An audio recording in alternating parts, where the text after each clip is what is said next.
And hey, John, how are Hey, you? Nick. Woo!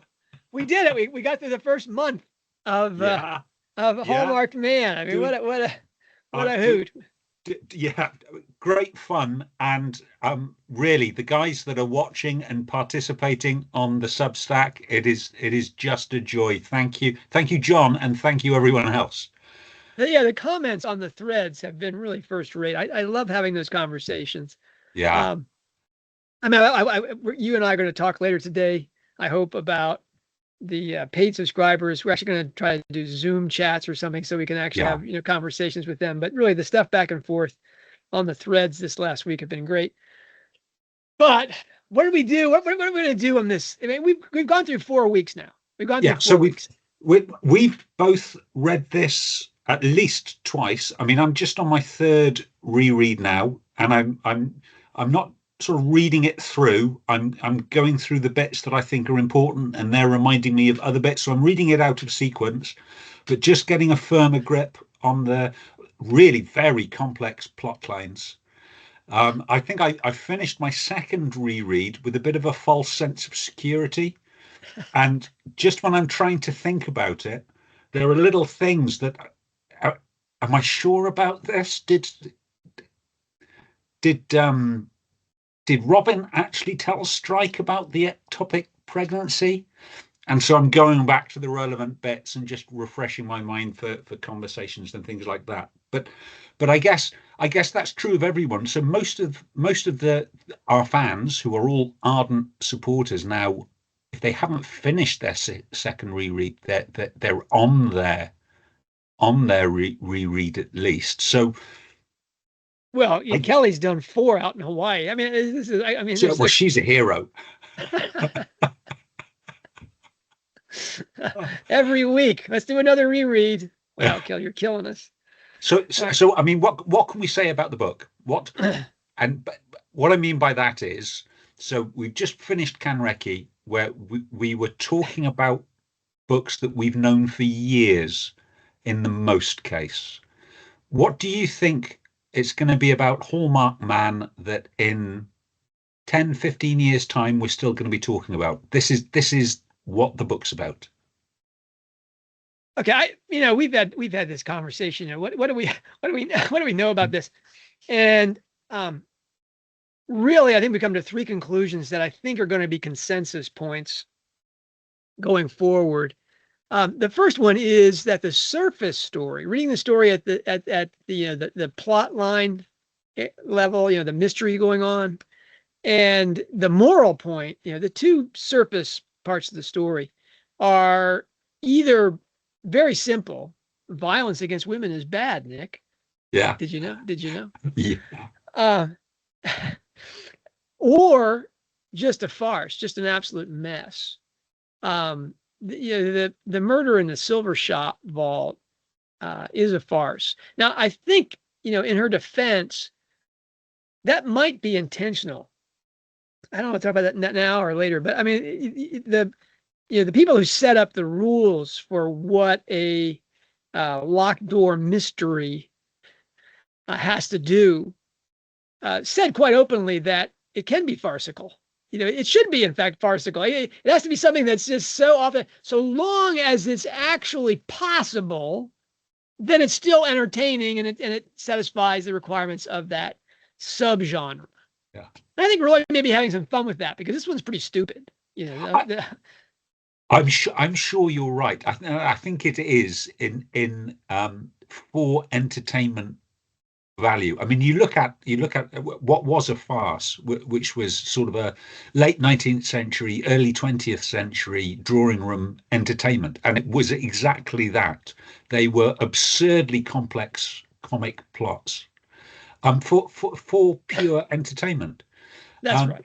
I mean, really, writers writing for other writers saying, oh, "Look what I yeah, did here," and um, that highlights that Rowling is really not about her surface stories. I mean, if you read this story for the romance element, this was just an incredibly frustrating thing. yeah, Any point in the story, either one of them could have gone to each other and said, "Hey, why don't we talk about each other and how we feel about each other?" Any moment they could have done that, and they don't do it for 900 pages. yeah. Yeah, just and so that's got to be incredibly frustrating. We wind up on the same stairwell with pretty much the same, conversation they could have had at the end of the previous book, and so that's also kind of farcical, right? I mean, it's one of those, just the tease, which brings you to the second thing that I think is going to be consensus point is that, the surface stories are either simple or silly. But I think clearly when we have books 9 and 10, Hallmark Man is going to be remembered as the novel that set up the big reveals of the last two books. This is basically Half-Blood Prince.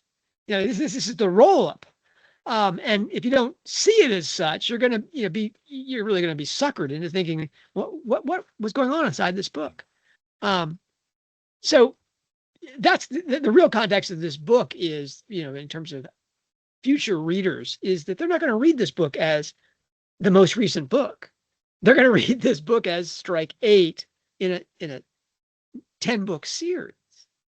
And they're going to see it entirely in that context, which obviously we don't have yet. And the third thing, and to the point of this show, is that it would be hard to imagine it would be hard to imagine a work by Rowling that could better illustrate her use of the Signature 7 shed tools, the springs feeding her lake of inspiration, and the golden threads that run through her work. I mean, every single one of them, Nick. I mean, you just check the list. That's a great reminder that it's the one work of Rowling that we haven't done a Canrecchi Lake and Shed for. Yeah, but this, I mean, we've talked about 2 shed tools right out of the gate, right? Misdirection and mythology, just to get our, and the mythology thing was prompted by Rowling's tweet. The misdirection was in response to how you have to understand this book in the context of the whole series. After a month, I think it's time to do a quick survey of all the tools and springs and many of the golden threads to make that last point. Now, you bring up the Canrecchi. This is going to be like a reverse Canrecchi, right? The Canrecchi, we did 1 shed point, 1 lake point, and it took us an hour or so to get or 2. Sometimes we had to break it into 2 episodes. We couldn't just do this. So I'm wearing my baseball hat here. For those of you who can't read this, it says "Make 60 Great Again" because the Canrecchi thing was all about Rowling's 60th birthday. And yes, it's clearly for all those with Trump derangements. Is this going to trigger people, Nick? Should I take this hat off? Is this going to really make people? John, it's a disappointing episode when you trigger no one. Just shut up, Nick. Yeah, okay. I'll try not to curse, right? Anyway, yes, that's my role. I'm the shock jock, right? I'm the guy that, how can I be the shock jock and the color commentator? What I mean, this is, anyway. Let's play Pit Pony Pickleball, Nick. Okay. With Hallmark Man. Okay, you start us off with a lake spring and a passage or plot point, or just your notes. Right. Believe me, all I got is notes. This is a scramble, and you think something that you think demonstrates that lake spring. Okay. And I'll respond with the shed tool. Now, and there's only 7 of those, so we'll have 7 volleys here. And I apologize. I know I'm blindsiding you with this public exam, but though we've talked about 2 of the 7 signature tools, I promise you I am winging this too. I have the last 3 hours of my life have been like, oh, don't be embarrassed in front of this audience. This is a Blitz chess exercise. I wish I had one of those chess things where you punch the thing here. So this is clearly a competition, John. Are you trying to get your excuses in before the competition starts? Absolutely. Okay. It's called winning the goodwill of the audience. So I'm Team Blue. I'm wearing my Breton fisherman's cap. So this is one of the heirlooms. What better for the Team Lake there, right? Exactly. One of Uncle Ted's heirlooms. John, you have that priest. You have that priest in your back pocket. Well, you're ready to hammer me. I know this. I'm very impressed, actually, that Strike managed to use that priest to actually inflict damage on someone. They're designed to stun fish. They're really quite little things. So, okay. I guess he was quite a small man, but anyway. Oh yeah. Oh yeah. By the way. So. Gosh. Lake Springs. I'm going to go for the most obvious Lake Spring because it was in the dedication of the book. So this is the spring is key relationships, and the key relationship is with Sean Harris. And the dedication says, "To Sean and Nadine Harris, who gave me back what I thought I'd lost forever." Really enigmatic, and Yeah. it Whoa. gets much more uh, enigmatic. So in the acknowledgements, Sean is frequently in the acknowledgements. "More gratitude that can be expressed on the page to Sean and Nadine Harris, who opened certain doors, gave me lunch at the Swan Tap House," that's the place in Ironbridge, "and provided food, comfort, and hospitality on a level most people have to visit five-star hotels to experience." So my guess is they live somewhere in Shropshire, maybe close to Ironbridge, and Rowling actually stayed with them while she was scouting out the locality. But it's not just the locality. So Sean has previously appeared both acknowledged and as a pseudonym in books, both the Harry Potter series and the Cormoran Strike series. He's acknowledged as the partial inspiration of Ron Weasley, at least in the way he talks. Sean has a very Ron Weasley has a very Seanish turn of phrase. He's been acknowledged not so openly as the military inspiration for Cormoran Strike. So she's thanked Sobe, which we're fairly confident is Sean OBE. So that happened shortly after he was awarded his OBE. No, Nick, that's SOB. SOB. SOBE. Yeah, the two of them are SOBs. Yeah. Anyway. Shortly after he was awarded his OBE, and to the real DB, and we're confident we know who DB is as well. So that's my my Lake Spring. What's your shed tool? I'm gonna ask you real quickly. Okay. Do you think the open doors thing, where she says that who opened certain doors, do you think that he got her into SAS headquarters? I think it's reasonable. I can't see. So I usually in these things I like to be able to draw a line. So we know that he served in some place at some time in some unit that would have had some connection with SAS. The regiment. Yeah, with the regiment. Now the regiment is based in Hereford, which is in Gloucestershire, which is not so far away from Shropshire, which is where Ironbridge is. But it's not so close that he'd be invited round for mess dinners regularly. But he's had a long and quite illustrious career, so it's more than likely he's got some contacts with the regiment. Yeah, I mean, a lot of her SIB stuff comes from the true DB Mac who works in her office. Yeah, but I don't think that DB Diane Brooks has contact with general officers that could get her into SAS headquarters, and that I assume is Sean's thing. Yeah, and really the secret there is what she thought she had lost forever. Is that just fellowship or the ability to appear in public and not be attacked? I mean, who knows? Yeah. All right. My turn. Just a real quick postscript, because I want to win this, John. So the relationship was underlined shortly after publication. So as she often does, she had a post-publication dinner. It was in Masonic Temple in London. And Sean and Nadine were there, and just the most beautiful photograph of the three of them together with J.K. Rowling sat on the master's chair, and just the body language shows how comfortable she is with the pair of them. Just a beautiful friendship. Really? Yeah, she's embracing Nadine. That was really nice. All right. Can I volley? Well, you can try. Put a little topspin on that with the extra there, a bit about the. All right, I'm going to go with the easy one. I'm going to go with mythology, right? I mean, we've already talked about that. I mean, I've got this one all The set up. big Rowling guns. uses myths predominantly from Greek mythology as templates or foundation models from which she riffs or improvises to her own end, which is the end is the transformation of the soul and the spirit. And she does these riffs with modern and postmodern touches. She rewrites them. She said that what Theseus was a war criminal or something. I mean, so she just doesn't do that. And there's examples of that. There's Aeschylus' Scarred Avenger, Orestes for Harry Potter. There's Theseus for Fantastic Beasts. And we got Castor and Pollux and Lady and the Swan for Cormoran Strike. But my Hallmarked man example, as that we've dedicated an entire episode to, so this is a real return to you, Nick, is the whole Cupid and Psyche myth, especially with its Eros Anteros distinction.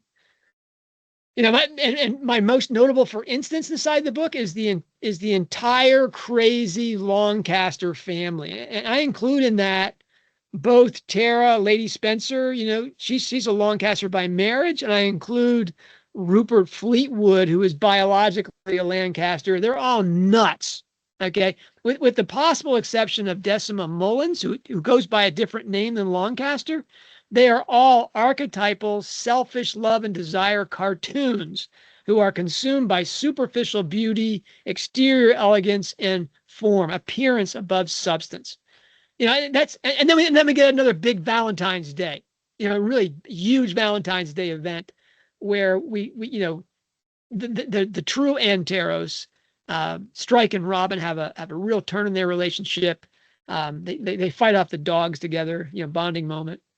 So I'm going to go with mythology and give you Psyche and Cupid.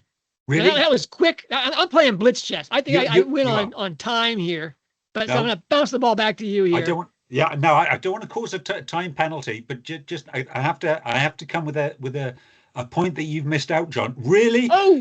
You're not going to mention. I know there's other points. I only can give one small point. You're terrible. But you're not going to mention that J.K. Rowling tweeted that John Granger was right about mythology all along. Yeah, okay. I lose Gilderoy credits. All right, but still, yeah, that was nice. That was nice. I'm going to start with that one because we have the presence herself pretty strongly suggesting that those people who have not been on board with mythology need to catch up quick. All right. And essentially, if you're caught up in the surface story about the mystery and the love affair, you need to go a little deeper than that. Let's get into the artistry. Back to you, though, Mr. Team Lake. Well, I can see I'm well behind on points because you came back with flipping mythology, right? So second stream, I'm going to go for the 7 Ages of Jo, and for this age, I'm going to pick her childhood, and I'm going to talk about bridges. This novel is all about bridges. So there is, of course, Iron Bridge, which is an iron bridge in a place called Iron Bridge. Really easy to find on the map. Pretty subtle. There's the bridge over Regent's Canal in London, where we find, or where is found the body of the SAS soldier. It is repeatedly mentioned in Masonic imagery. So looking at the Masonic Forum, they had a combat of 2 religions meeting head to head like 2 goats of darkness on the bridge of the infinite. There's morals and dogma talk about bridges. One of the books is called Bridge to Light. There is the terrorist attack on Westminster Bridge. It's a book of bridges. Where Rowling grew up is a village of bridges. So it is literally surrounded by bridges. The Tuts Hill itself is bounded by 2 rivers. There's the River Wye, where the Wydene School gets its name. There's and the River Severn. So when we visited Tuts Hill, we drove over we drove first of all into Chepstow. So we crossed the Severn Bridge, and it's the old Severn Bridge. This is the bridge that Rowling with Sean used to park up the Ford Anglia. It was in their Year in the Life documentary. At that point, it had a big sign underneath it saying "No parking." I'm guessing back in the day it didn't have that. Um, and then we Or that drove, they didn't care. Come on. or they didn't care. And then we drove into Tuts Hill from Chepstow along the Y bridge. Now, this was a rather disappointing concrete bridge, and John, you wouldn't have remembered it. It's not a very memorable bridge. That is not the original bridge. So the original bridge uh, is a cast iron bridge. It's called the Old Y Bridge, and it is really quite a beautiful structure. It's more delicate than Iron Bridge. It's was built in the late Georgian period, about 1810. So it's about 140 years newer than Iron Bridge, which is the first Was of it scale designed Iron by a Bridge in Europe. mason, Nick? So it was designed by the person that also designed Waterloo Bridge in London, but Really? just Really? down, yeah, really. It was not made exactly to his design because his design was a bit expensive, but you can certainly see similar design elements to it. It would have been the bridge that Rowling used to go to Chepstow. So it's not much use for vehicle traffic anymore, but it is the closest point between her house and Chepstow town if she was walking or cycling. So I'm confident she would have been certainly in her teen years, mid-teen years, she would have been very familiar uh, with that bridge. Okay, that's pretty good, Nick. That's pretty good. I looked up, I pulled up, as soon as you started talking, I pulled up my dictionary of symbols. Is that visible? Can you see that? Yeah, And sure enough, there's a big entry under bridge. Anyway, it's everything from the rainbow to the pontifex of the Catholic Church. It means bridge maker. Kind of a bridge between God and man. For the Israelites, the rainbow was the sign of the covenant between Creator and His people, and China the sign denoting the union of heaven and earth. Anyway, there are a great many cultures where the bridge symbolizes the link between what can be perceived and what is beyond perception. Even when it lacks this mystic sense, the bridge is always symbolic of a transition from one state to another, of change or the desire for change. And so I'm going to say, Nick, that not only has a lake, point to its credit, but Rowling is using it in this book as opposed to her other books. I don't think bridges really play a big part in her books before this one. no, That she uses it to, she's pulled that inspiration to do that. All right, my turn. okay, My turn. Okay. I'm gonna use. We've already done this. So I'm gonna do another. I get another buy. I mean, you pulled two that I no way I came up with those two. But misdirection, is this is Rowling's essential literary tool. yeah, It sets up the big twist finish, which is her signature thing, by using her narrator or narrators to either lure the reader into believing what isn't so, or to believe they have a complete picture of what is going on. The point of this is the shock of the reveal. That reveal at the end where everything comes together and you're like, oh, I mean, the Suzette and Fabula reorganize themselves. And, whoo! I see how it actually happened. That compels a thoughtful victim of the deception to become more penetrating. That's Jane Austen and Dickens's favorite word of what they want what their readers to become is more penetrating and circumspect in their own lives.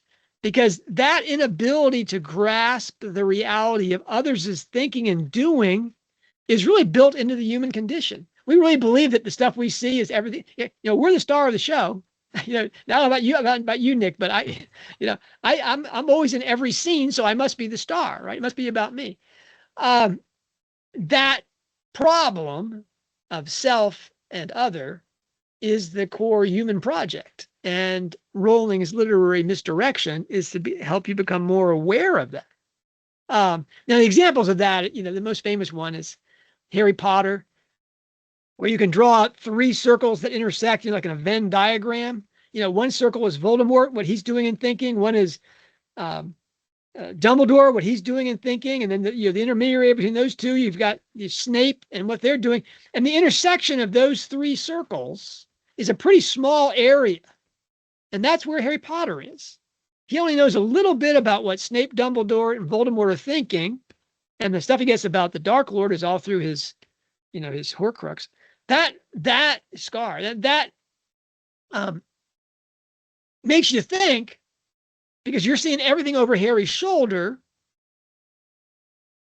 That perspective of the narration makes you think that you're seeing what's going on.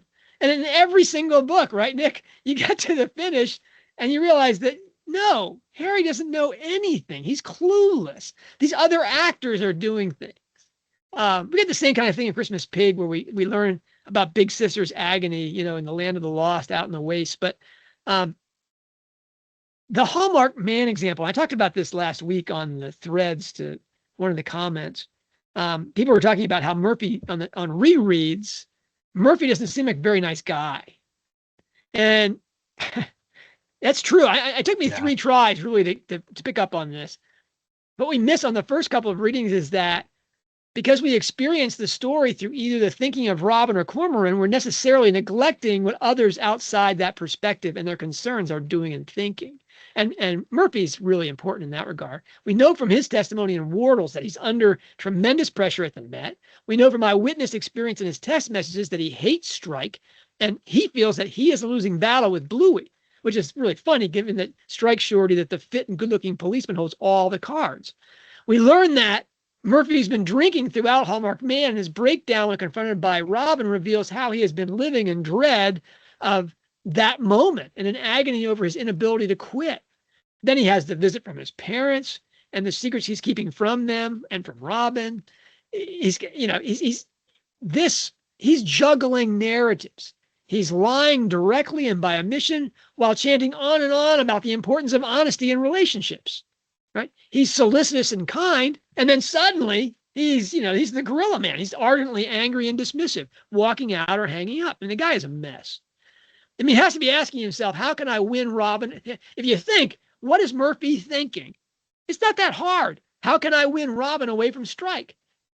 He's coming up with a game plan akin to Cormoran's plan to win Robin from, Ryan F. and Murphy, and then working the plan. And really, for me, the big, for instance, of that is the phone call to Sark. Or the text to Sark that he sends. His text lands just as Strike and Robin are sitting down to a delicious dinner in their B&B hideaway, a long, long way from London and Murphy or anybody. And that text lands with devastating effect. Robin is bewildered by his spot-on observations about her, its subtle suggestion that she really doesn't love her boyfriend, which kicks in her hyperactive conscience and caretaking mode in response to guilt. What she does, and that's a brilliantly played strategy by Murphy, right? If it has, it doesn't really work out in the end because she shares with Stryker ectopic pregnancy and all this stuff. It brings them actually closer together. But then he makes mistakes. Like he gives Robin a plush doggy toy on Valentine's Day. Oops, he doesn't know that that's a talisman of her relationship with Matt Cunliffe, who gave her a plush doll, the elephant doll, on their first Valentine's date at the fair. Oops. This, all right. All right. I mean, Ed Shardlow's idea, we got to have Ed on, Nick. Yeah. That Ryan F. Murphy is the first Gorilla Toy mask man, as well as the graffiti artist who spray painted the Agents to Endure, I think are excellent, for instance, as possibilities that we have to consider in light of the boyfriend's need to shut down the Silver Vault's investigation, which is either going to save his standing at the Met, because there's a Mason in charge telling Murphy that the findings of the several cases against him rest on his success in getting Robin and Strike off the case, and his own desire to keep Robin on Team Murphy. As much for the approval of his parents as his love for her. I mean, who knows? But we have to be thinking about that. The artistry in play here is this narrative misdirection, which is Rowling's signature. It's only possible when a writer has made the perspective of her storytellers, here Robin and Cormoran, so engaging, so winning, that the idea that other people are thinking and acting outside this frame, an obvious truth or sure thing, escapes even the most serious reader. Rowling has written the Murphy story, so we buy into Robin's repeated admiration for Murphy, while at the same time she's bombarding us with tangential tells that he's anything but the kind, thoughtful man. I mean, we see Matt Cunliffe trapped in the loser's dead-end marriage of convention. In contrast, he comes off as a sympathetic figure. I would be very surprised if Strike 9 does not feature revelations of everything Murphy was up to and the pressures to which he was creatively responding in Hallmarked Man. Because we saw the same thing in every Harry Potter segment. That's in the big Snape reveal at the end of Harry Potter. This is sort of an offstage narrative misdirection thing that Rowling is doing, and you can take almost any character, to include, the dead Charlotte, and say, what is he doing? What is she doing in there? What are all these Lagardes and Longcasters and Lady Spencer? Why are they saying that they've read the will and stuff? What's going on with them behind the scenes? We don't know. All right, here's my misdirection one. Wow. Back to you. I think I'm still behind on points. Okay, so I'm trying to remember what I've done. Well, So I burned up a lot of time there. I think you've caught up on the time thing. you get penalty points for extra time. So I'm trying to remember I've done. People, I've done places. So like any good investigative interviewer, I need to go into things. Mhm.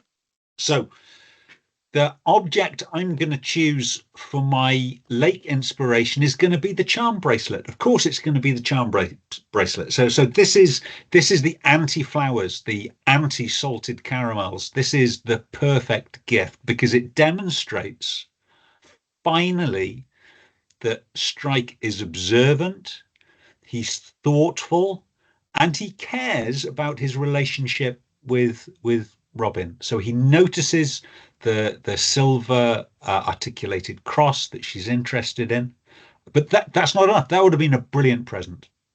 That's not enough. So he chooses objects from their investigative path. So there's the now lamented Land Rover on there. Just a wonderful, thoughtful gift. So I am indebted to Amnon Hillel, who placed a comment on the Hog Pro reader discovery placeholder and reminded us all wonderfully of an article that Rowling wrote a few years ago.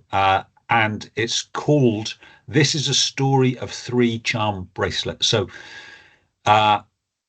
it talks about what charm bracelets mean to her. And she received her first one when she was a freckly-faced 5-year-old child. And she writes, I had never been given anything more beautiful in my life. A heavy silver chain with a heart-shaped clasp. It was crammed with clinking charms, including a wishing well, a fat Spanish donkey, and my favorite by far, a filigree egg that opened to reveal a tiny bird. Now, this to a 5-year-old, that must have been purely magical, but it clearly meant a lot to her because she retained that bracelet for 20 years.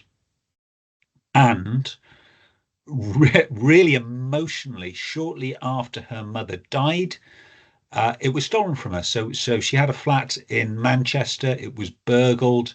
They stole all her jewelry, her mother's jewelry, smashed the wooden box. But that's not the end of the story. So that is not the only charm bracelet she has owned.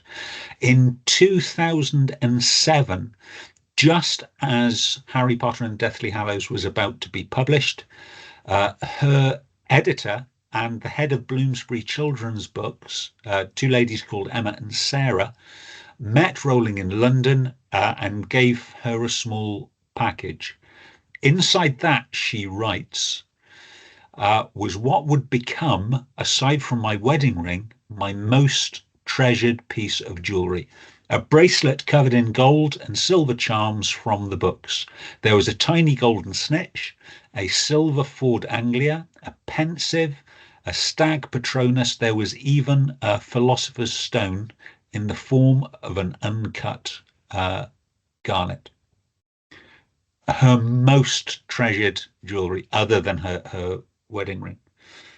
On the back of that, to help raise funds for Lumos, she created a duplicate, almost duplicate, so another charm bracelet that includes a winged key, a tiny spell book, a bolt of lightning, and the most precious charm of the lot is a little jeweled butterfly, which is, or at least at the time she writes, was the logo of Lumos, a symbol of transformation and liberation, of the beauty that can emerge from a dark confinement. Now, I have a question for the classicist in the room. In classical Greek, what is the word for butterfly? Lepidoptus. That's Latin, John. Psyche. Psyche. Yeah. What I was thinking of course, was the world's most famous lepidopterist. And Nabokov, who I think shares with Rowling the ambition of writing about the soul's transformation, and really the butterfly is the symbol. The reason that is that the Greeks would use the word psyche for butterfly is that you see that chrysalis from caterpillar to butterfly emerging from the story. I think Rowling was using that, of course, for those children that have been liberated from institutional orphanages, but it's just as apt a symbol of what she hopes her readers to go through. I mean, the transformation that all of us have to go through in terms of our rise, our transcending our historical accidental selves in our soul's capacities to our restoration in the spirit. Now that's beautiful. I'm gonna, can I, parry here? Can I, is it time for parry and thrust? I think we're neck and neck at the moment. I mean, you've gone there with the butterfly thing. I'm gonna go with Christian symbolism. Okay. All right. I mean, English, you've heard me say this too many times, Dave. English literature until at least the end of the First World War was books and poems written by Christians for their greater life in Christ. And Rowling, though not, in any sense an Orthodox Christian, small o or big O, is an adept adapter and a master deployer of tools, images, and sequences from that literary tradition, that Christian literary tradition, to advance her core end of fostering the transformation of the reader's heart, mind, and soul via imaginative, cathartic experience. Now, examples of that, Harry Potter is, Rowling was finally asked about this point blank after Deathly Hallows was published, and she says, "I always thought the Christian symbolism was really obvious. Knock, knock, you Christian morons that didn't get it." But Harry Potter's annual death and rising from the dead in the presence of a symbol of Christ really has to be the hallmark Christian symbolism of the series. You get Jack Jones too. I love that. In Christmas Pig, he descends into the hell of the loser, his home ground, to save CP and all the lost there. This is Rowling's version of Christ's liberation of Hades, the harrowing of hell. That was magnificent. And really, when we finally got to the Pelican in Ink Black Heart, we had the complete Christian menagerie of symbols of Christ inside these books. So yeah, Rowling does it. Now, where do you see that in Hallmarked Man? People don't think of Hallmarked Man as an obviously Christian book, but really who is the Hallmarked Man? Who is the man that's literally marked at his death as a person who died out of sacrificial love for someone else? The gruesome murder of Tyler Powell in response to his sacrificial attempt to save Yolanda Chloe and her child from Ian Griffiths, in which murder he is literally crucified. That is made into a cross by having a 3-barred cross carved into his back. I mean, that's that crucifixion consequent to a sacrificial love for someone else to whom he really knows nothing. This child is not, Yolanda's child is not his child. It's Ian Griffith's child, probably. And yet Tyler Powell gives up everything he has. He's already given up before they cut off his hands, his feet, his penis, they got his teeth, everything. Before they do that kind of dismemberment, they've already made this man who works in a garage and has skills like that work in a silver shop and disguise himself and do all these things. He's really given up his identity in sacrificial love for someone else. And Strike, at the end of the story, which is really the parallel to the murder of Tyler Powell, he descends into the Iron Bridge basement hell to rescue Sapphire, and the prisoner of Griffiths. We'll get to that symbolism of Sapphire in a minute, but he almost loses an ear in the process. Now there aren't many famous losings of ears, Nick. Maybe you think that was a Van Gogh reference. I don't think that was a Van Gogh reference. And it's an inversion of the gospel story, but St. Peter cuts off the ear of Malchus at Christ's betrayal, right? And that's in all 4 gospels, Matthew 26, Mark 14, Luke 22, and John 18. That is a huge thing, because the mystery of why Strike has his ear cut off, I think, is that Rowling wanted to have that in mind. That he is avenging, Strike is avenger. He is avenging the death of this Christ-like young man, whose identity had been taken from him.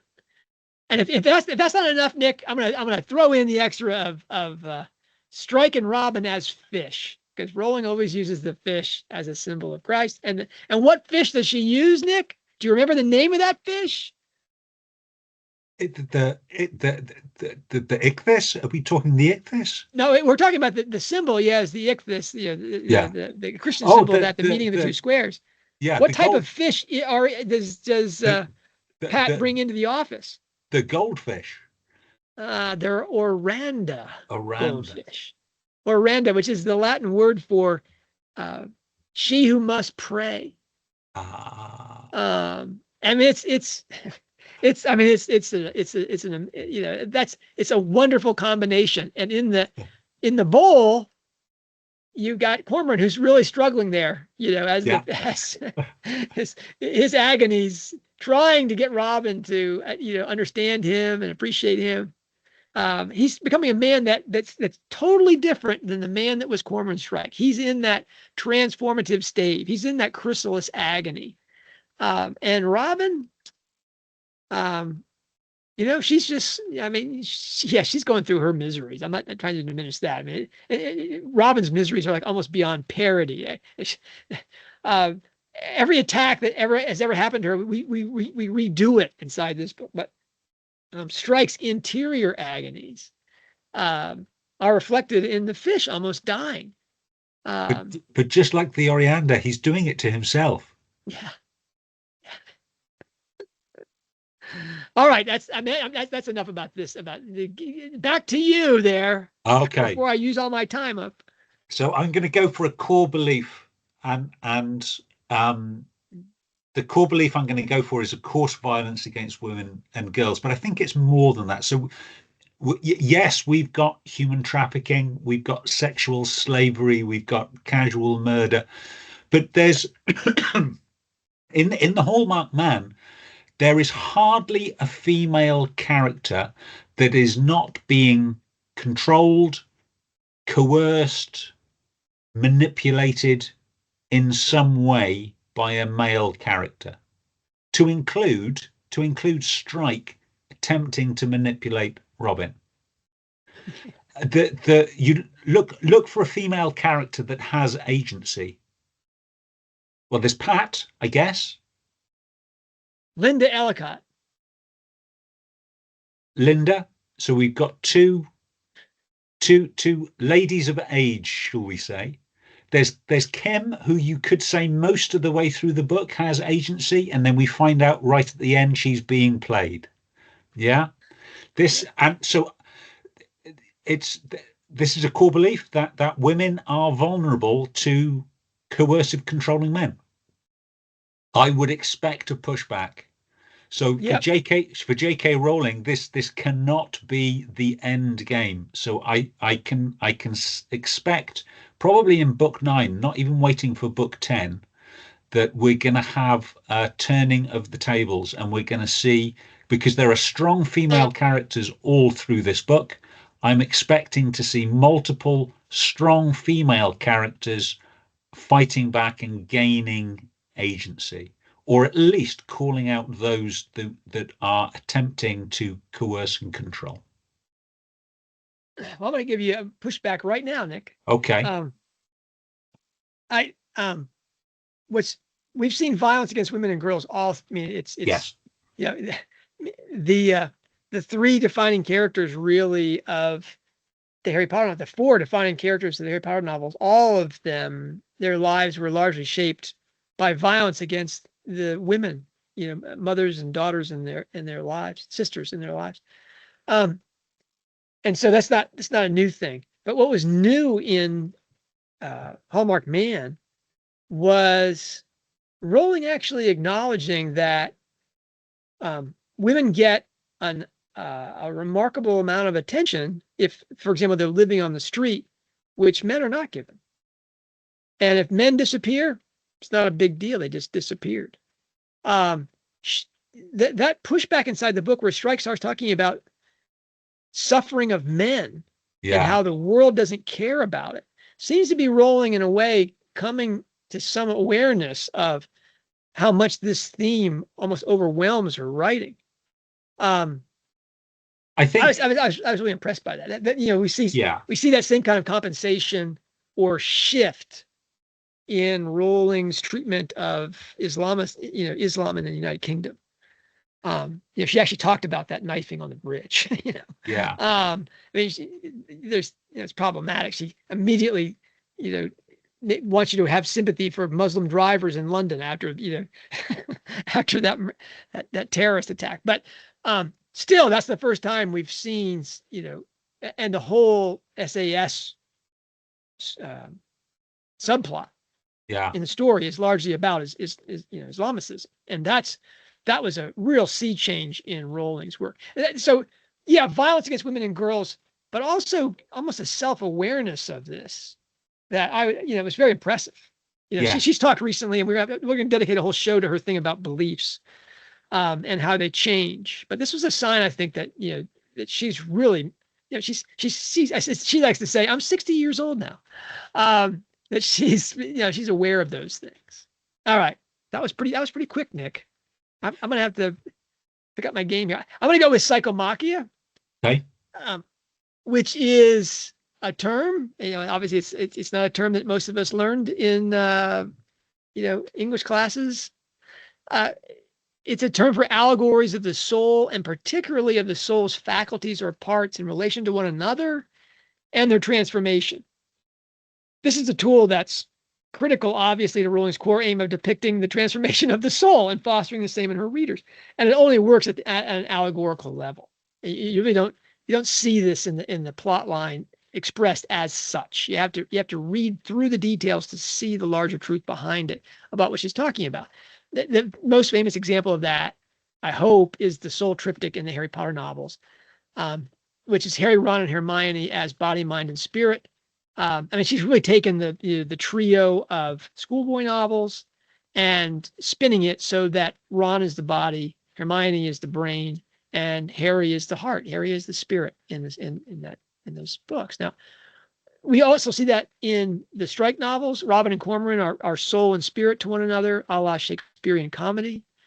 And there's, I mean, I guess my favorite in all of Rowling's works is that scene in Power's Palace in Christmas Pig, in which the various human capacities take human form to debate whether to turn Jack and CP into the loser. That to me I was like, Rowling goes full allegorical on you. my Hallmark example is Robin. I'm not going to, that she is the long-suffering soul. And she finally realizes that she needs psychological guidance. And she signs up for meetings with a woman psychologist who I think is going to serve the mythic old crone function in the next book. I think you mentioned that, in Strike 9, we're going to meet, empowered women, with agency. I think the woman that Prudence has found for her, Prudence, another allegorical name there, right? That Prudence, practical wisdom, is going to serve Robin in that way. Hook her up with someone who's going to help her as this long-suffering soul to mature and be able to recognize Strike as her spiritual destiny. The sweary therapist. Yeah. All right, I'm hitting my time button. Oh, well done. Oh, crumbs, where am I? Right. Okay, so crises, 7 crises. So one of Rowling's 7 crises is, of course, she was a struggling single mother alone in Edinburgh. Her canon of work is remarkably short on single mothers coping with a child absent of a man. When you think about it, there are single mothers, but there's always a man there. And I think it's Decima Mullins is a refreshing take on that. So we have a single mother in psychological distress, struggling with a child. Now, of course, there's lots of differences, and I think that's possibly why Rowling put Decima in the inherited property that had just had the tenants kicked out. So she wasn't in her normal middle class surroundings, because she is a business owner. She's a chef. She's a successful person. But we don't see Decima like that. We see her in unwashed, dirty clothes in a house where she doesn't know where all the crockery is. It's the chipped and broken countertops. We see Decima Mullins in the condition, I think, where Rowling saw herself in Edinburgh, in that first council house. She called it a glorified bedsit. Yeah. Well, in which Decima, maybe this is a parallel with Rowling, wants the father of her child to be dead. Yeah. Yeah, that's right. So I mean, really, Decima is grieving the loss, and Rowling wouldn't. Maybe she was grieving the loss of her marriage, grieving the loss of what she hoped it would be. But for sure, she thought she was in a better place, because a little later, when he came to the UK and looked for her, yeah, she really did not want to reconnect. So So that's refreshing to see, and I sort of hope that we can see more of that. We know she was struggling mentally at that time, so of course it's a really personal, private time of her life. But I'd be really interested to know more about it through the lens of fiction. All right, I'm gonna gosh, I'm gonna kill myself on time here, but I when you talk about single motherhood inside these things, the golden thread I think I've read away is pregnancy trappers, and we have a lot of textual evidence, like pregnancy traps are in every single book, and this one we pretty much get that with Ryan Murphy, right? That was a pregnancy trap, but we get pictures of one single mother and one married mother that sprang pregnancy traps more or less successfully, and they're miserable. There's Bijou, who is clearly, a successful woman, but she's on her own, and the man doesn't want her, and Strike is borderline cruel to her, and totally dismissive of the child and that concern. And that's her life now, is that child. And then we see Sarah Shadlock in Masham.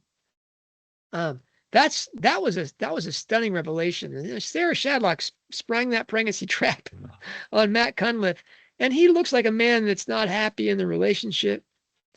Wants to talk to Robin. Sarah Shadlock looks worn out. Yeah, Matt smoking. That's right, and so she's not a single mother, but she's not in a happy marriage really. No. And Bijou is, but I don't know about you, but I never thought I'd feel really sympathetic for Bijou, but I do. That was an interesting thing. If you're talking about her showing single motherhood as a reflection, and there is that theory that Rowling sprang a pregnancy trap, not successfully, but she sprang a pregnancy trap on Michael. I think maybe we see a bit of that with Bijou and Sarah Shadlock, that kind of influence there. Okay, now I've burned up all my time. I'm gonna jump into one that I'm gonna jump into the shed tool, which takes weekends to explain. Let's go with I've saved this for the end, hoping that we'd run out of time. I mean, literary alchemy. Wow, what is Nick? Do you want to go ahead, Nick, and explain literary alchemy in a couple of sentences? It's sure.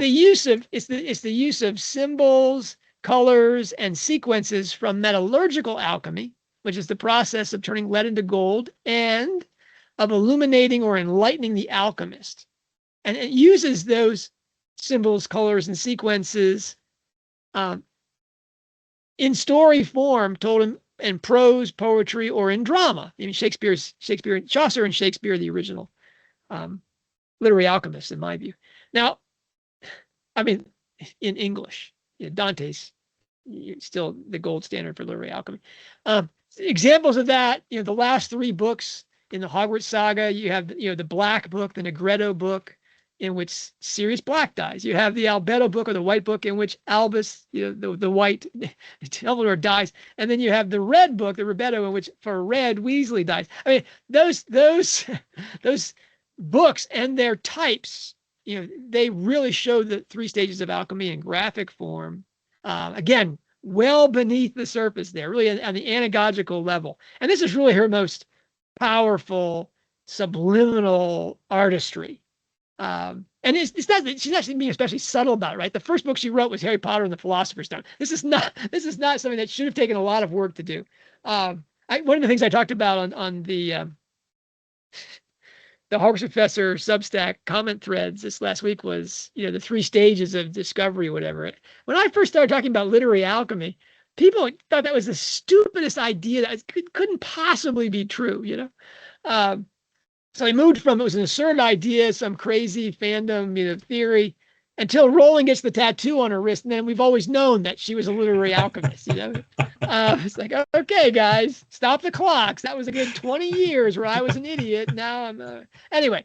What does that have to do with Hallmarked Man? A woman named Kathleen. I want to think it's Kathleen O'Connor. If not, I'm going to give it to you anyway, Kathleen. She wrote me about an idea she had that if the Strike series was going to be 10 books, then the last 6 books would be 2 books for each of the 3 principal stages of alchemy. And in fact, Troubled Blood and Ink Black Heart would be the Negretto, Running Grave and Hallmarked Man as the Albedo, and Strikes 9 and 10 as the series' alchemical Ribetto, the red stage. Now, I mean, Kathleen just sketched this. Louise Freeman, all credit due to her, I think has really filled this out. I mean, Louise has gone off, Professor Freeman has gone off to other ideas about the series, but, this extended play theory from Kathleen and Louise, I think is working right now, because Strike 8 really is an Albedo. The Albedo series is when the transformation truly takes place, hasn't surfaced yet, but all of the crisis and the agony and such is the formation of what they call the white stone, usually represented by a pearl, by a swan, by the moon, and by silver, right? So you get Strike 8 as an Albedo in the highlighted place of booze, a la Half-Blood Prince. You get water and swans everywhere, back to that bridge symbolism we were talking about, and the death in water of SAS Neil's best friend. We have the nighttime action, specifically the climax in Iron Bridge Under the Moon. And most of all, Nick, again, the silver, and specifically silver underground in vaults or in veins to be mined. Hence the shops that they visit. Sapphire's name, she's a jewel underground in Iron Bridge. And the trip to Sark with all the part epigraphs from Oxingham's Maid of the Silver Sea being about mining, not about any of the drama inside that book. I mean, and this is about the underground, like be it the silver vaults of London or in Sark. This is back to the mythological references.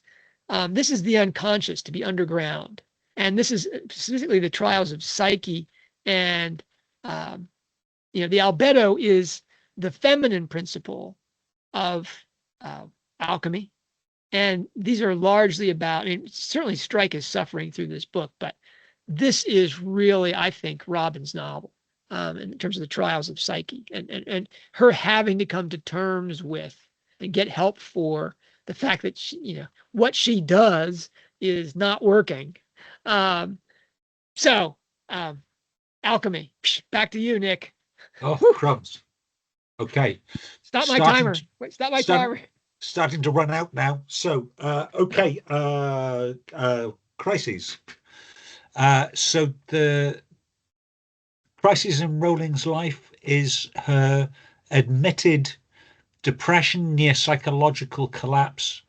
As she recovered from her failed marriage, she struggles to raise her child.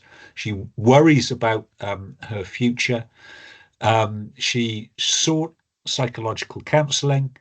She, in later years, has admitted to symptoms of PTSD from the result of her relationship with Orantes.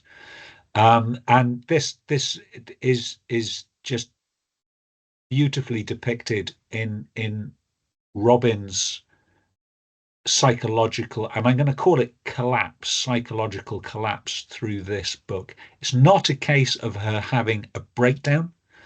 So she is not becoming catatonic, but you can see as she progresses through the books, she is continually failing to operate at her full potential. She's failing to see things clearly, and she's making poor decisions. And I think this is again, if you have to pick a character as a self-insert in almost all of the Strike books, it's going to be Robin. And this is Robin is acting out Rowling's time in Edinburgh. Now it's happened a little bit differently, as you'd expect in a work of fiction. So Rowling had CBT, and she found that very useful. She cut it short. She didn't go for a full course of CBT, just like Robin did. And post that, we don't know. We don't know what kind of counselling she's had. And if I ever get the opportunity to interview her, I'm not going to ask her what kind of counselling she had. But obviously for Robin, is that my job, Nick? That's what the Americans' job. That's what the shock jock does. But for Robin, she is so now. So much for my chances of ever meeting her. Thank you, Nick. Yeah, but for Robin, she's now reached that point where she's recognised that she needs a sweary counsellor to pull her through the next bit.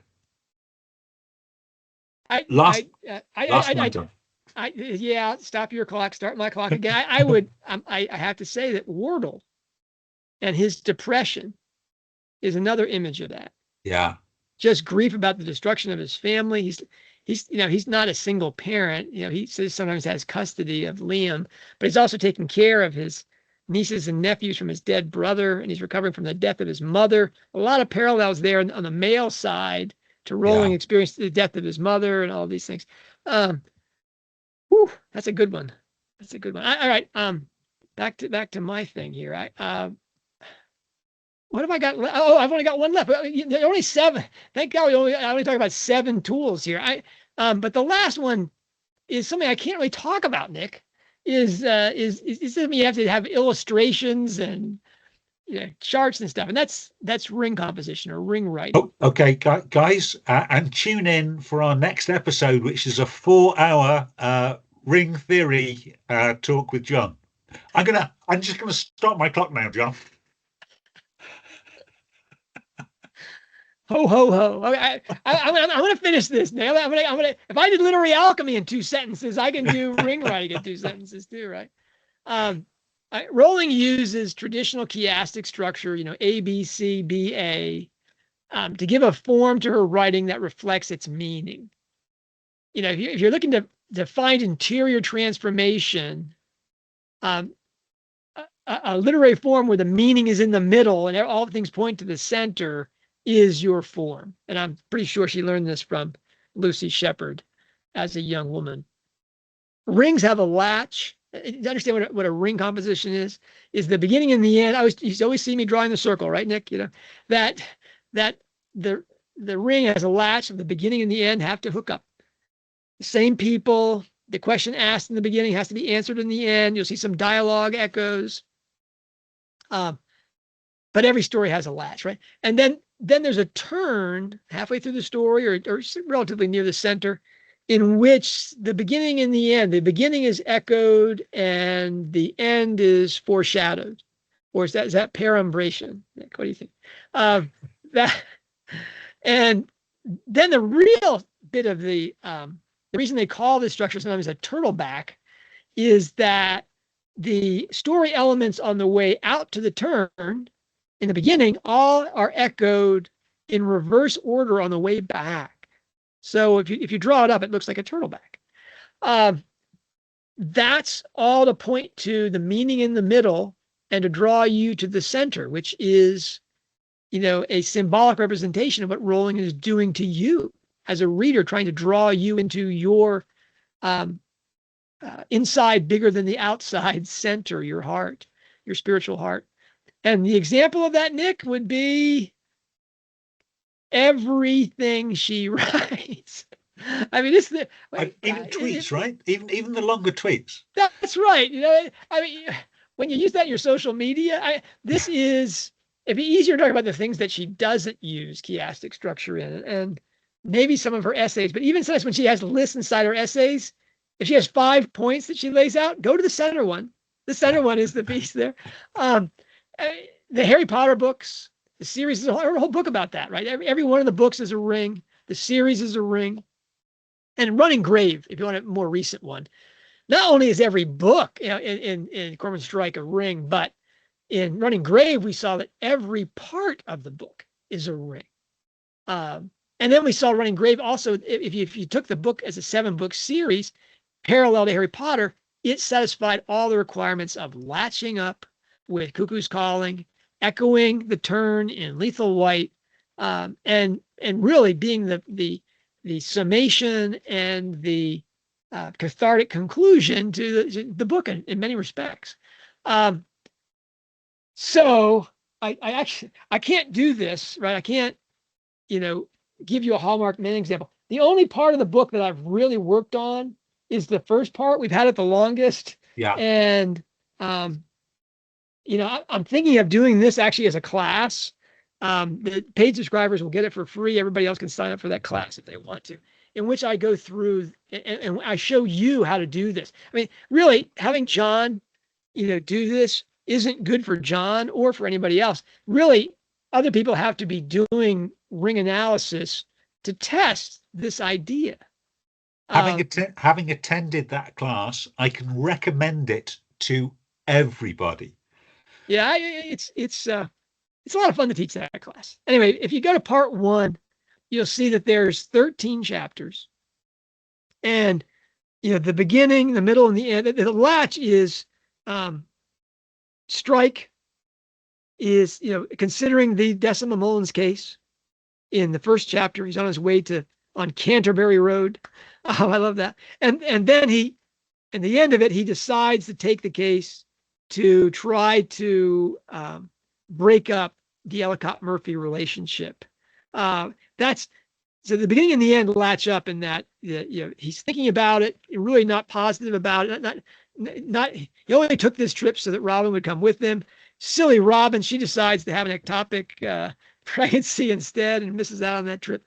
And the middle of that thing is if you take 13 chapters and break it in half, chapter 7 is going to have 6 chapters before it and 6 chapters after it.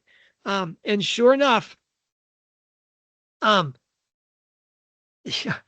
Strike is in his BMW talking about the Mullins case with Robin, and Robin's in her flat talking to Linda. But that Mullins case and Strike in his BMW hooks you up at the beginning, and it points you to the end when he decides of this part where he decides to accept the case.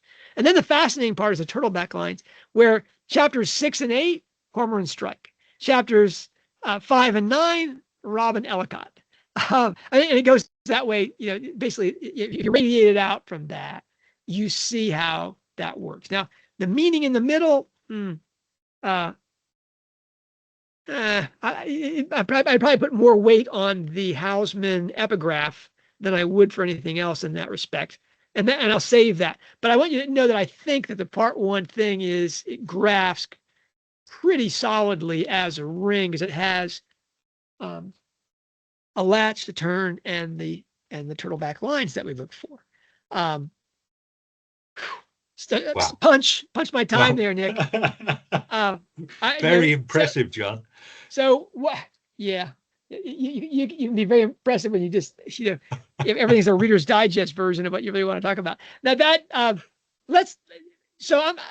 are you scoring this? I mean, it's not fair that Team Blue always gets to score things, right? Team Red never gets to score stuff. No, that's true, and I'd say you're ahead by a length.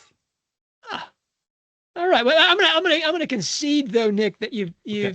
I think you've actually contributed more new thinking in this than I mean the whole Bridges thing and her hometown.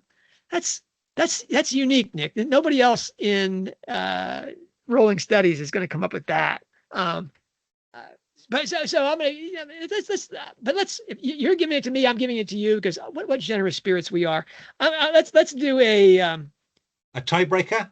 A tiebreaker. Let's do a golden thread flash round. Okay. What's the soccer parallel? This has got to be a sports parallel. You sudden death. They don't call it sudden death in. They don't call it sudden death in soccer, do they? Yeah. I'm fairly sure they do. Oh, fairly true. Okay. But or in a traditional match, it would be a penalty knockout. Penalty knockout. Yeah. How British. How wonderfully British that is. All right. So here's my I get to make out the rules. This is Team Red's thing. You name a golden thread. There's 14 of those. And we're going to the flash round is going to be 3 of them, right? You give 2 examples of it in previous Rolling fiction, that golden thread. And you cite an illustration of the thread in Hallmarked Man. Do you want to flip for who has to go first, or is it my turn to start? Your turn to start. My turn to thanks, Nick. I'm gonna start off with ghosts. Okay. And my two examples of that are all the ghosts in Harry Potter and the ghost of Margot Bamborough in Troubled Blood. That she haunts that book. And if you doubt that, go search Hogwarts Professor and you'll see the marvelous posts about that. And Louise Freeman again did marvelous work on other ghosts inside Cormoran Strike. Now, where are the ghosts in this book, Nick? Uncle Ted is haunting this book. It's his plan to always follow the plan, even though that's a really stupid plan. When the other boxer in the midst is beating the garbage out of you, it's time to change your plan. But he stays with that. I think that Charlotte is mentioned 2 or 3 times as being present in the room. I think it's a pretty good sign that Charlotte is haunting this book. And then I think you have to assume that Tyler Powell or the pregnant Jolanda Chloe is also haunting this story. I haven't done my 5th or 6th reading where I'll pick up on those things, but I think that those 2, that knock on the floor when they go to visit Iron Bridge, Yeah, it's Sapphire, but I think that the ghost that gave her the courage to knock on the her ceiling, their floor at that time, is probably Tyler Powell. So it's not my thing. Okay. What's yours? What's your golden thread? So, Golden Thread, I'm going to go for the original and still the best. Bad Dad. Oh, jeez. So, of course, I mean, Were there you any can, bad dads in Hallmark Man, Nick? well, you can open up any Rowling book, throw a dart in it, and you'll almost certainly land on a bad dad. So we got some peaches. Marvolo Gaunt, that monster, the original bad dad in a small house with two children close to a mansion. We've got in my favorite Casual Vacancy, of course, we've got the archetype. We've got Simon Price, who, if there's going to be an archetype of the bad dad in the Rowling household, that's who it would be. The surprise in Hallmark Man is not that there were bad dads. The surprise is who the bad dad is. So through the Strike series, we've got bad dad Johnny Ropey. He turns out to be the surprise good dad in Hallmark Man. Throughout Hallmark Man, we have good dad Ian Griffiths, who turns out to be the absolute monster. I mean, the evil stepfather par excellence, kills the mother, abducts the daughter, treats her to horrible abuse, and finally murders her. That's a pretty bad dad, John. That's that's stellar. That's stellar. All right, back to me here. Yeah, I'm gonna go with embedded texts. Okay. That Rowling loves, because Rowling is really writing about reading and writing, and so she puts books inside her books and has the characters try to understand what's going on to let you know that's what you should be doing. That here's the mirror reflection of what you're doing inside the things, and all the everything from the Half-Blood Prince textbook to the Silkworm book. The Silkworm is probably the ultra one. Is the book is named for the book inside the book about books. And in Hallmark Man, you get a bunch.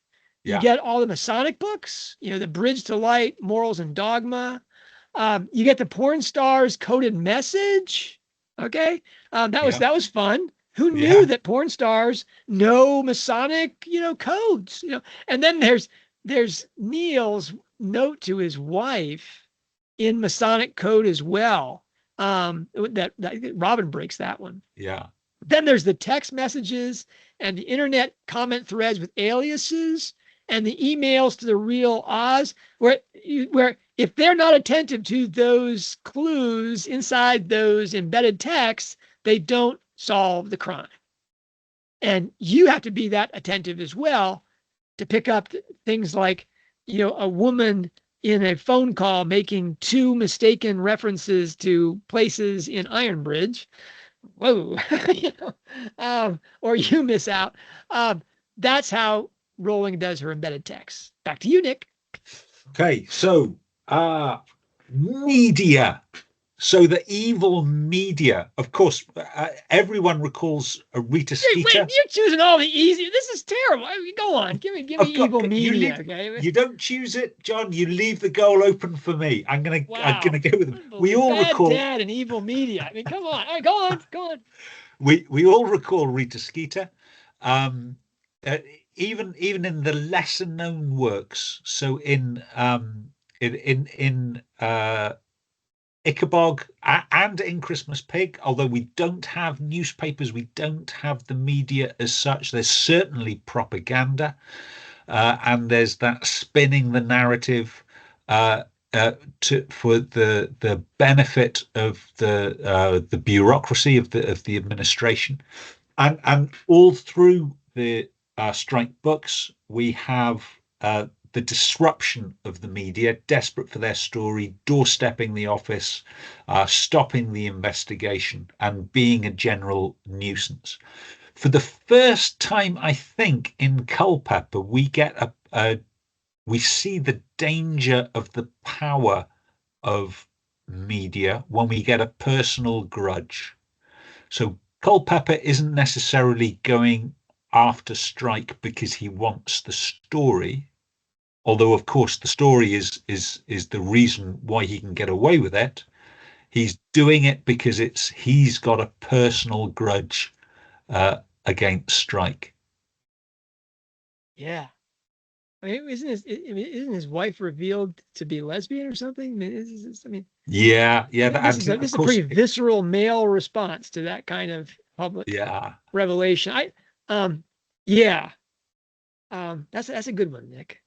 Um, I'm gonna go with an easy one. Okay.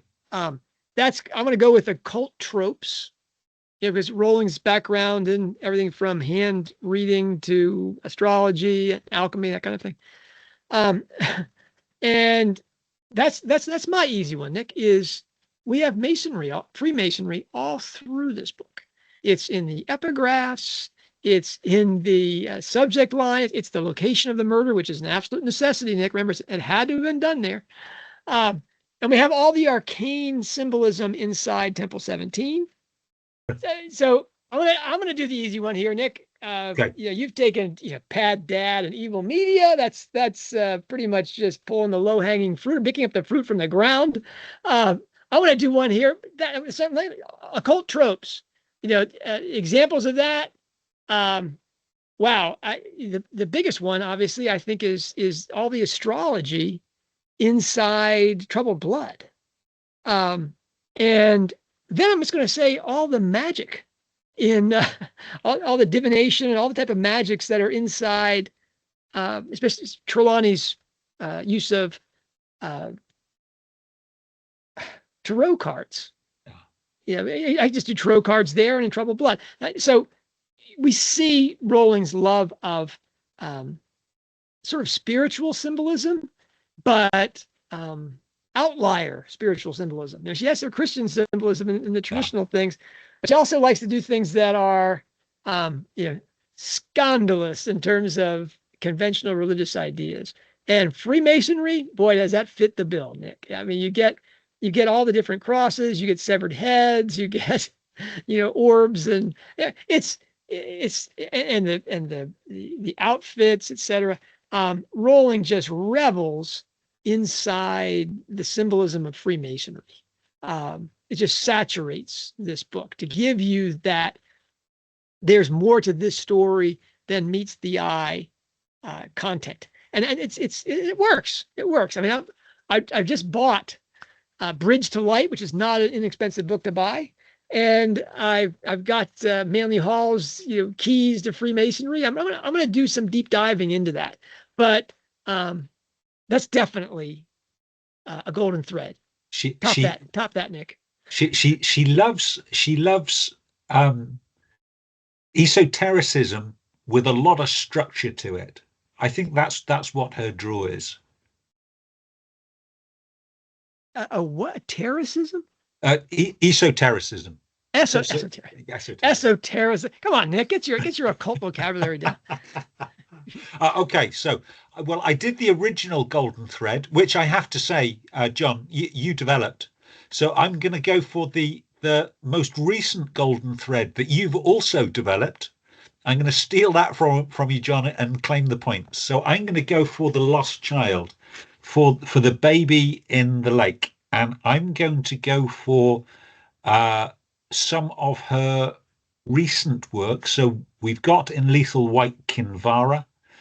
Kinvara had stillbirth, the most traumatic loss of a child in utero.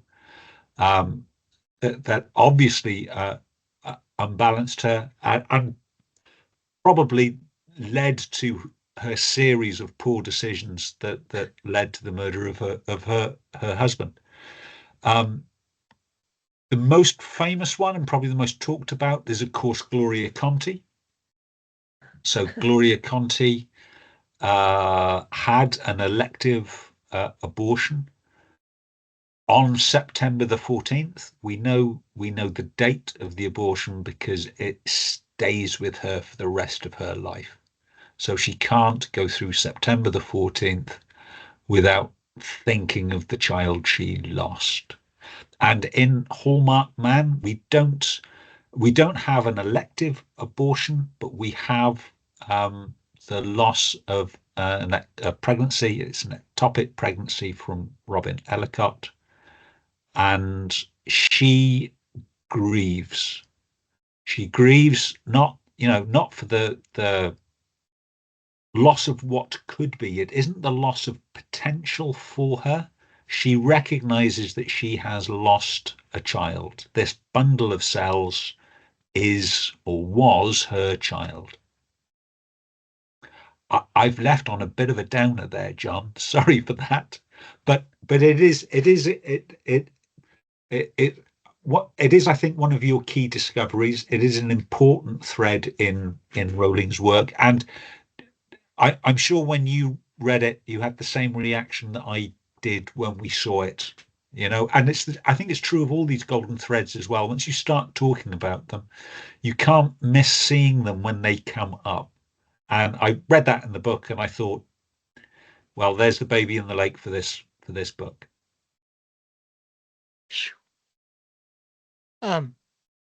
There's I mean, that's good, Nick. But if I can top that, do I win? You have to win, because that'll be your bonus round. Okay, I mean, seriously, I actually had this. Here's my copy of the book. You see all the parts there, Nick, with the pink stickers, so I could find this stuff. Robin's comments about that abortion. Yeah.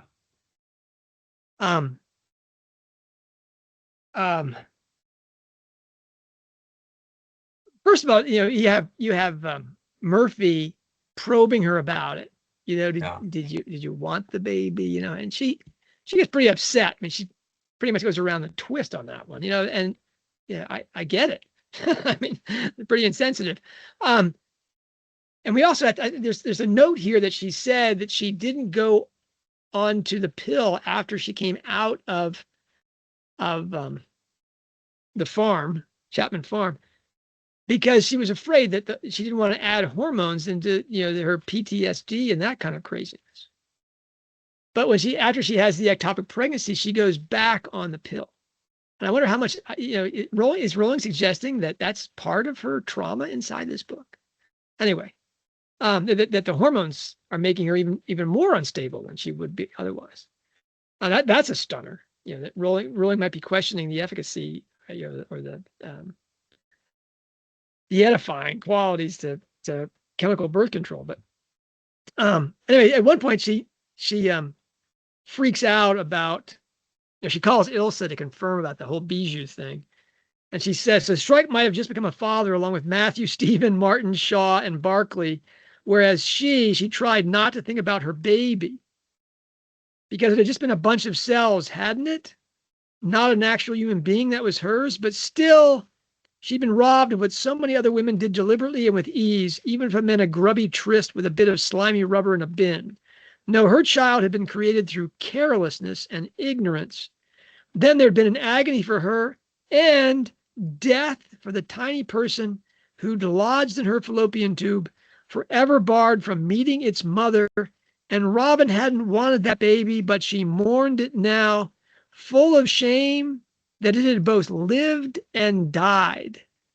Man, Nick, if you're right about this, the embedded author being Robin, that's quite the induced abortion hypothesis bit of evidence. But for me, the real kicker in terms of Robin was back and forth with Ryan right at the end of chapter 84, where he asks her, real sensitive guy that he is, but I think we put this in the Murphy gorilla file. Were you sad at all about the baby?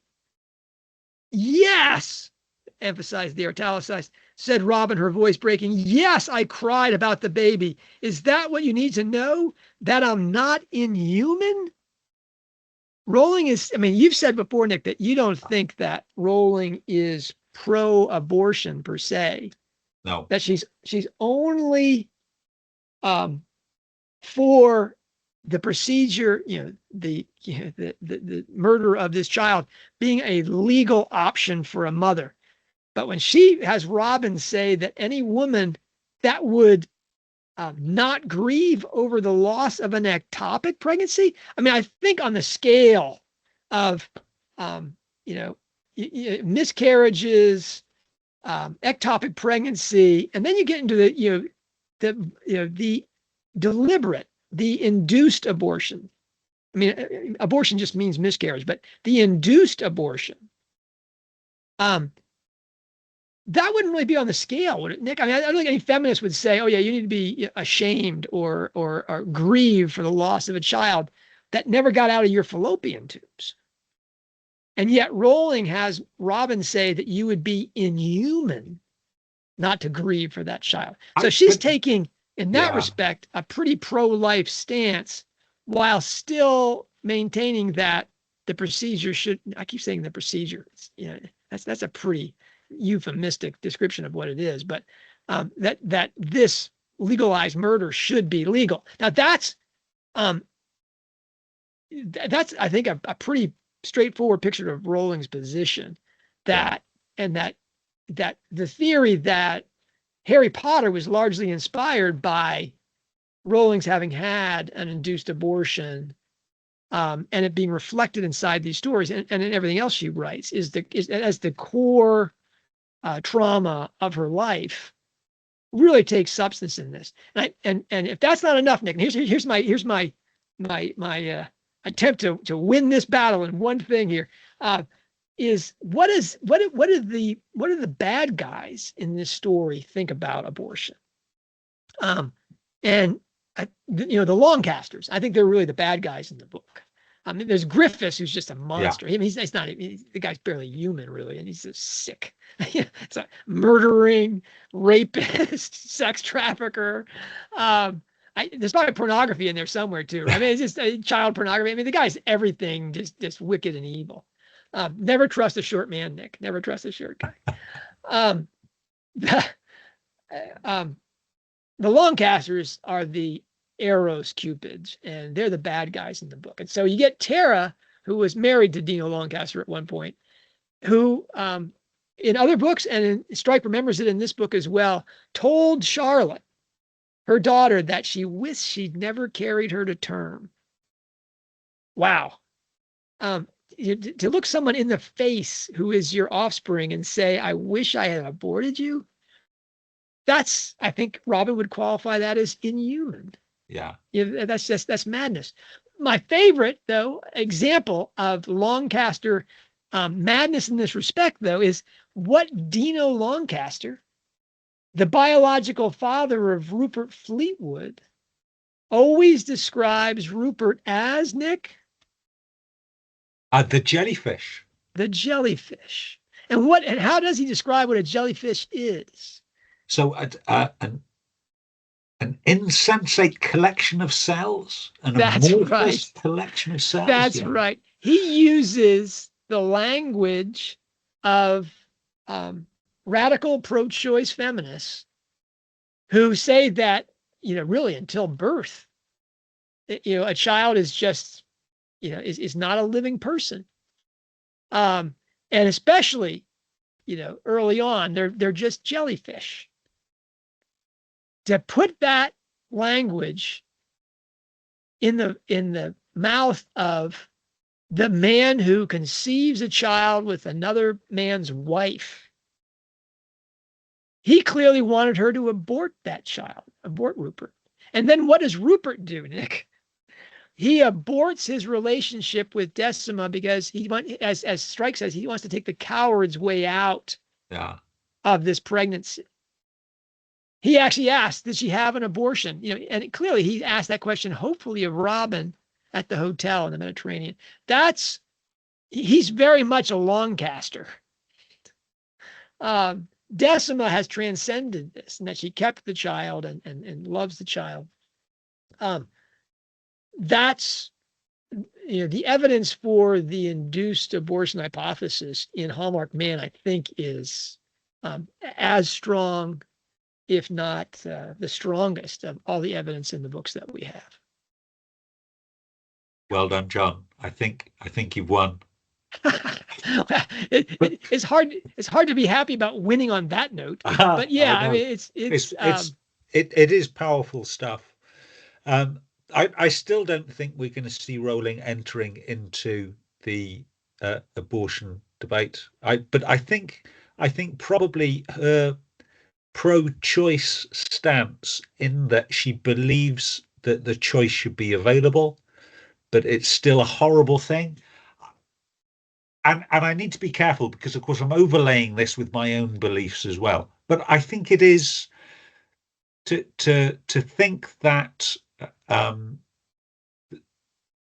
an abortion is a terrible thing is a human reaction. I think that is a human reaction. I think that's especially the if reaction. That's the especially a person reaction. who says a mother's love is the love Yeah, of Christ. Yeah, that's yeah. that's the reaction of the heart. The reaction of the head is, even though it's a terrible thing, it needs to be available.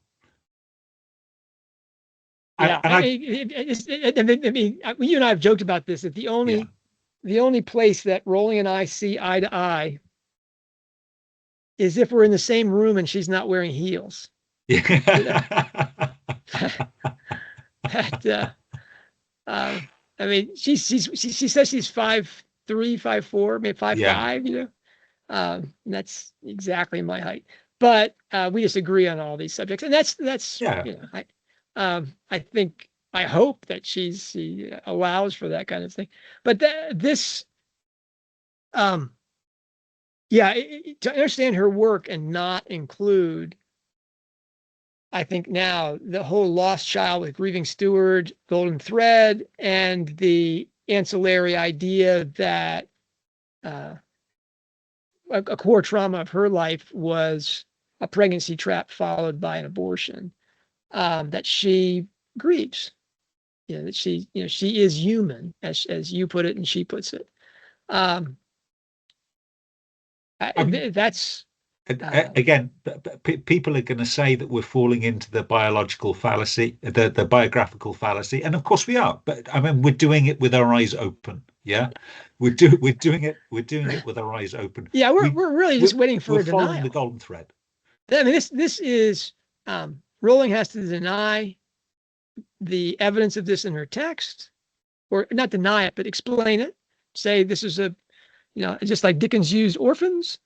And yes, he was an orphan, but that doesn't explain all the different ways he uses orphans inside his books. So she can say that she's writing as a feminist, and this is a core woman's issue, and that's perfectly legitimate. And it would provide great clarity. It would only further highlight how much this is a golden thread and a powerful life inspiration for her work. But I may be a shock jock, Nick, but I'm not going to doorstep her on this. That I leave to the Daily Mail. The Daily Mail is a Daily Mail reporter, watching this show.